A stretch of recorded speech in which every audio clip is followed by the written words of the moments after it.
ঘেমো মানুষ ও শহীদ মিনার, কলমে অলোক চক্রবর্তী।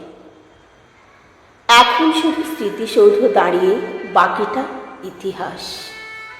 পুরুলিয়া থেকে আসা কালো শক্ত পেশি মেয়েটি উঁচু শহীদ মিনারটি দেখতে এসেছে। আগে একসময় ওর বাবা আসত জনারণ্যে ভাষণে সামিল হতে। মুষ্টিযুদ্ধ হাত, গলার শিরা উপশিরা জেগে উঠত পায়ে পায়ে সারিবদ্ধ মানুষের। তাই বংশধরের দেখতে আসা দগদগে রোদ, রাস্তা গলা পিচ, মিছিলে মিছিলে ছয়লাভ মানুষের শহীদ মিনার আজ ইতিহাস। কালো শক্ত পেশি বংশধর পিচ গলা রাস্তায় হাঁটছে, একা একা হাঁটছে।